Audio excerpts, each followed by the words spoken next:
Hello, this is Adam Stone with Stone's Guiding. We're here at Tierra Vida Bunchiti. This here, we've created, this is our sawmill for sustainable forestry. It's very important when you're working in the rainforest, especially when you're working in industry where you're healing people and helping people and working with medicinal plants. It's very important to be ecologically sustainable and ethical, ecologically ethical and humanistically ethical. So this is, many people will come to the rainforest and they'll just go to any sawmill and they want to build a maloca, they want to build jungle lodges, and they say that they're helping the rainforest. Well, you know what? You go to just any sawmill, a lot of times you're destroying the rainforest because there's a lot of companies and that sawmills support that are exploiting the indigenous villages and exploiting the rainforest and completely terminating species in certain areas and exploiting the indigenous people economically. That's the reality of the rainforest. Here we are working with an indigenous village, Shipibo village of Kajiria, with their sustainable forestry projects, where they have a plan of action and a sustainable forestry plan, where here's a saying they have here in the jungle: ser bosques siendo bosques, que los bosques siguiendo siendo bosques. May the forests continue to be forests. Now, I'm from Maine. Maine has a huge forestry and logging industry. I know the difference between good logging and bad logging. And I know that logging is a very important industry, and logging helps to preserve the forests. So with a good logging industry, the forest can continue to be forest. With a bad logging industry, especially in the Amazon rainforest, you can exterminate certain species in an area if you do not leave seed trees and you do not leave the regeneration of the young trees.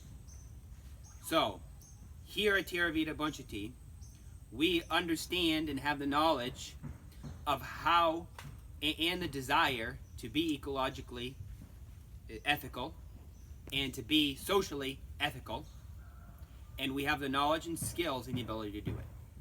A lot of people don't have the knowledge. They'll go to a sawmill and buy all their wood and not even know it's destroying the rainforest. And then when you're doing your healing work, the Kinija can be very upset. Later on, we'll look at our baby Kinijas. They're very happy baby Kinijas. This is a Kinija tree that is amazingly rot resistant, termite resistant. This is our sawmill building we've built here, all out of natural materials here in the forest. The Kinija here is actually recycled Kinija. These capironas are capironas that we grew here on the land. And here is our sawmill. So we buy our wood from the village. This is how it comes directly from the village, directly from the people who cut it, Shipibos who cut this wood themselves off their own land, their ancestral land that they have a right and title to cut on, and they understand the importance of sustainable forestry because they live there and their children live there and their grandchildren live there. They have a future in that forest. They're not there and then gone the next day. And they know the medicinal plants, they know how to take care of them, and they see that their grandchildren will also have trees to be able to work with. And logging is a very, very important industry here in the Amazon.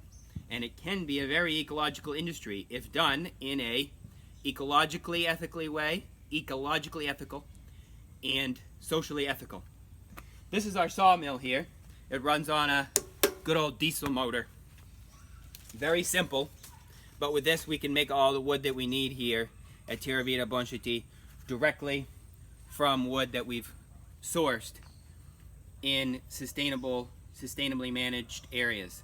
We will also work with these villages with reforestation of other species with our Nibira projects, such as cedar, lowland cedar, which we have a lot of here at Tierra Vida, baby cedars, you've seen in another video, as well as mahoganies that we've sourced the seed of, and we're spreading mahoganies to different villages so that they can have seed trees of the mahogany and teaching people how to keep the seed trees, which actually a lot of the Shipibos already know because that's part of their traditional ipotabi gardens, is to always leave the seed trees where the young baby trees come up. This is our longer Canisia wood over here. And we source the highest quality wood.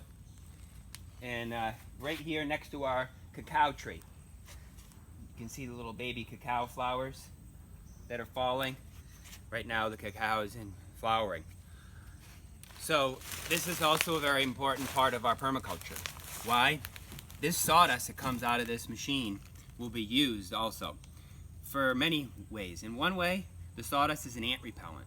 And ants are awful here in the jungle to agriculture and to people. They're an important part of the ecosystem, but they will destroy your crops. And it's hard to find an organic way to manage them. This sawdust that comes off this sawmill, Canisia and especially cedar and this Canisia, is an ant repellent. So when this sawdust comes out, as we had the sawmill in another spot, there were no ants in any of our cacaos all around that area. You can see this tree is full of ants and it causes a lot of rot in the fruit. So we're hoping in the future when we start to mill here, this tree will come back and start to produce again. So this sawdust is also great fertilizer, and it's also used in all of our human manure composting. So all this will be used in our human manure composting, which covers the scent and dries it up a little bit and it helps it to compost. And then when we have enough of it, then we will remove it all and biochar it and make really good compost that we can use in our reforestation projects with the cedars and the rosewoods and trees like that. So all of the sawdust will be used on site here. It's a very important source in our permaculture garden. The sawdust is very important in our permaculture gardens as well as in what the people use here in our human manure compost and integrating ourselves into the ecosystem. So I hope you've learned something about being ecologically ethical and sustainable and socially ethical here in the rainforest, which is a very important thing. And here at Tierra Vita, we're committed to teaching people about being ecologically ethical, ecologically sustainable, and humanistically ethical and humanistically sustainable. So, thank you so much for watching our video. We'll see you in the next video.